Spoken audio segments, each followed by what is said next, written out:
A recent development has laid bare the serious misalignment of priorities currently affecting the United Kingdom. After weeks of public protests, the government has taken a quiet but telling decision, one that reveals how they truly view the average British citizen. The destination now assigned to certain migrants, and the cost this represents for you as a taxpayer, is nothing short of astonishing. Once again, the financial burden falls squarely on the shoulders of ordinary people, while the government appears determined to prioritize those who have entered the country without legal authorization. Following demonstrations in Epping, it has now been confirmed that several men, previously housed at the Bell Hotel, many of whom have not been publicly vetted, have been relocated without public notice. And not just anywhere. They are being moved to the Britannia International Hotel in Canary Wharf, one of London's most exclusive riverside areas. This is happening while British families continue to struggle with financial hardship and try to cope with the rising cost of living.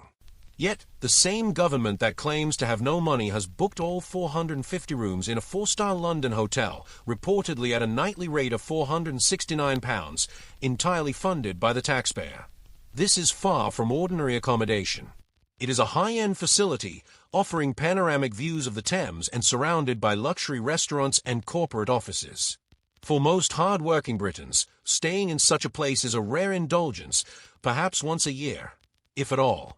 But for those arriving illegally, it seems to be an immediate entitlement. In addition, reports suggest that the entire hotel staff has been dismissed to make way for this arrangement, leaving British workers out of a job.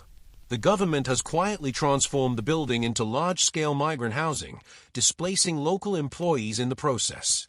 This cannot be called immigration policy. It is, quite simply, a betrayal. Individuals who enter without permission, often destroying their own identification documents upon arrival, are being rewarded with full-board accommodation in central London. Meanwhile, military veterans sleep rough, families cannot afford even basic necessities, and young couples are putting off having children due to unaffordable housing costs. And yet, somehow, there is always funding available to house people who, by law, should not even be here. Common sense and fairness seem to have vanished. But most concerning of all is the absence of leadership. Keir Starmer and the Labour front bench will likely remain silent, believing that to question hotels for migrants is racist or not who we are. But the truth is, we are a nation of working taxpayers who are being made to feel like strangers in our own country. The people of Epping spoke out. They protested and demanded action. But instead of listening, instead of addressing illegal immigration, the government chose to shift the problem to London and throw even more public money at it. This situation is no longer sustainable. We must stop the boats, shut the hotels, and above all, put the British people first. Because if we don't, we risk losing not just control of our borders, but control of our nation's future.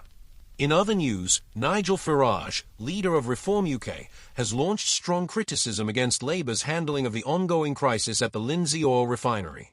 According to Farage, ministers effectively abandoned the facility after nearly 3 weeks, driven by their unwavering commitment to a net-zero emissions agenda. Alongside Deputy Leader Richard Tice and other party members, Farage described the situation as one of gross negligence, highlighting the strategic importance of the refinery, which is among the largest in the country. Reform UK has accused the government of failing to take meaningful steps to preserve the site, arguing that ministers have adopted an ideological stance that now puts thousands of jobs at risk. Energy Minister Michael Shanks confirmed that efforts to secure a buyer have failed, with no credible offers received for the plant. As a result, the closure process has begun. Workers at the refinery, located in North Lincolnshire, were recently informed that the negotiations had collapsed. Shanks expressed deep disappointment at the situation, placing some of the blame on the former owners and calling on them to contribute financially to support the affected workforce.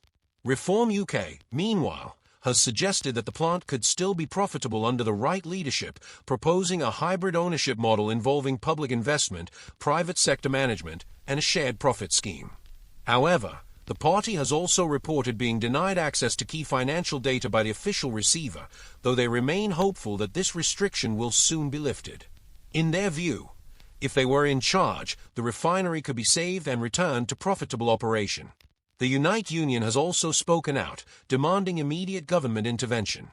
General Secretary Sharon Graham stated that the refinery constitutes critical national infrastructure essential to both the UK's energy supply and the regional economy. She insisted that ministers can no longer afford to sit on the sidelines. Graham called for the government to reverse its premature decision to stop purchasing crude oil and to extend the deadline to find a long-term solution. More than 1,000 workers rely directly on the plant for their livelihoods, and their jobs are now in jeopardy through no fault of their own. An estimated 625 staff members are expected to be impacted by the shutdown, an increase since the refinery was placed into administration last month.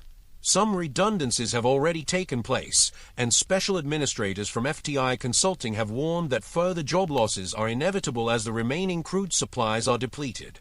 In response, the government has pledged immediate funding to launch a retraining program aimed at helping displaced workers develop new skills in the clean energy sector.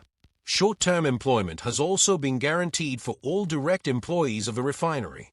Shanks confirmed that the official receiver will continue seeking to sell individual parts of the facility, including its storage and distribution infrastructure.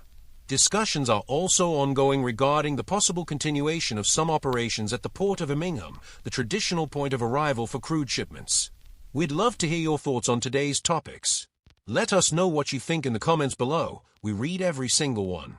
And don't forget to like the video and subscribe to the channel to stay informed. See you in the next video.